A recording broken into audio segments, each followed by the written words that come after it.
AG ನ್ಯೂಸ್ಗೆ ಸ್ವಾಗತ. ತಿಮ್ಮಾಪುರದಲ್ಲಿ ಶ್ರೀ ಮಾರುತೇಶ್ವರ ಕಾರ್ತಿಕೋತ್ಸವದ ಕಾರ್ಯಕ್ರಮ ಜರುಗಿತು. ಗದಗ ಜಿಲ್ಲೆ ಗದಗ ತಾಲೂಕಿನ ತಿಮ್ಮಾಪುರ ಗ್ರಾಮದ ಆರಾಧ್ಯ ದೈವ ಶ್ರೀ ಮಾರುತೇಶ್ವರ ದೇವಸ್ಥಾನದಲ್ಲಿ 25,000 ದೀಪವನ್ನು ಹಚ್ಚಿ ಷಷ್ಠಿ ನಕ್ಷತ್ರದ ಮುಹೂರ್ತದಲ್ಲಿ ದೀಪೋತ್ಸವ ಮಹಾಮಂಗಳ ಕಾರ್ಯಕ್ರಮ ಅದ್ದೂರಿಯಾಗಿ ಆಚರಣೆ ಮಾಡಲಾಗಿದೆ. ಈ ವೇಳೆ ಶ್ರೀ ಮಾರುತೇಶ್ವರನ ಕಾರ್ತಿಕೋತ್ಸವದ ಅಂಗವಾಗಿ ಗುರುವಾರ ದಿವಸ ಬೆಳಗ್ಗೆ 6 ಗಂಟೆಗೆ ಕತ್ರು ಗದ್ದುಗೆಗೆ ವಿಭೂತಿ ಕುಂಕುಮ ಭಂಡಾರ ಹಚ್ಚಿ ದೇವರ ಮೂರ್ತಿಗೆ ಹೂವು ಮಾಲೆ ಹಾಕಿ ಚಿನ್ನದ ಆಭರಣಗಳಿಂದ ಅಲಂಕರಿಸಿ ಶ್ರೀ ಮಾರುತೇಶ್ವರ ಮೂರ್ತಿಗೆ ಪಂಚಾಮೃತದಿಂದ ಕೂಡಿದ ವಿಶೇಷವಾಗಿ ರುದ್ರಾಭಿಷೇಕ ಪೂಜೆ ಹವನ ಮಾಡಲಾಗಿದೆ. ಈ ಮಾರುತೇಶ್ವರ ದೇವಸ್ಥಾನದ ಸುತ್ತಮುತ್ತ ವಿದ್ಯುತ್ ದೀಪಗಳಿಂದ ಅಲಂಕರಿಸಲಾಗಿತ್ತು. ನಂತರ ರಾತ್ರಿ 9 ಗಂಟೆಗೆ ಸಕಲ ಮಂಗಳಕರ ವಾದ್ಯಗಳು, ಡ್ರಮ್ ಸೆಟ್, ಡೊಳ್ಳು ಕುಣಿತದ ಮೂಲಕ ಪಲ್ಲಕ್ಕಿ ಉತ್ಸವದ ಮೆರವಣಿಗೆಯಲ್ಲಿ ಸಾವಿರಾರು ಭಕ್ತರು ಗೋವಿಂದ ಗೋವಿಂದ ಅಂತ ಜಯಘೋಷಣೆಗಳನ್ನ ಕೂಗುತ್ತಾ ಎಲ್ಲರೂ ಕೂಡ ದೀಪಗಳನ್ನ ಹಚ್ಚುವ ಮೂಲಕ ಕಾರ್ತಿಕೋತ್ಸವನ್ನ ವಿಜೃಂಭಣೆಯಿಂದ ಆಚರಣೆ ಮಾಡಲಾಗಿದೆ ಅಂತ ರೈತ ಸಂಘದ ಜಿಲ್ಲಾಧ್ಯಕ್ಷ ಯಲ್ಲಪ್ಪ ಎಚ್ ಬಾಬರಿ ಇವರು ತಿಳಿಸಿದ್ದಾರೆ.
Andappa Kollur, Gadag, AG news. ಕನ್ನಡಿಗರ ಮೆಚ್ಚಿನ ನಿಮ್ಮ ಎಜೆ 24/7 ನ್ಯೂಸ್ ಕನ್ನಡ ವಾಹಿನಿ ಇದೀಗ ಟಿವಿಯಲ್ಲಿ ಲಭ್ಯ. ವೇಳೆ ನೋಟಿಸ್ ಕೊಟ್ಟಿದ್ರೆ ವಾಪಸ್ ತಗೋತೀವಿ. ಇವತ್ತು ವಕ್ಫ್ ಪ್ರಾಪರ್ಟಿ ಅಂತೇಳಿ ಬರ್ತದೆ ಅಂತ ಹೇಳಿದ್ರೆ ರೈತರ ಬೀದಿಗೆ ಬಂದ್ರೆ ಏನ್ ಮಾಡ್ಬೇಕಾಗುತ್ತೆ? ಯಾರು ವೋಟ್ ಹಾಕಿಲ್ಲ ಅಂದ್ರೆ ಗ್ಯಾರಂಟಿನೆಲ್ಲ ಸ್ಟಾಪ್ ಮಾಡ್ಬಿಡ್ತೀವಿ.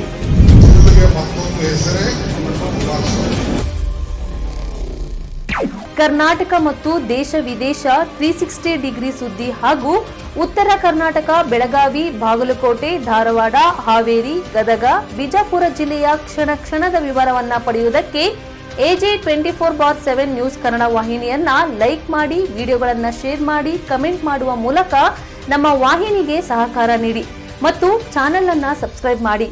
ಧನ್ಯವಾದಗಳು.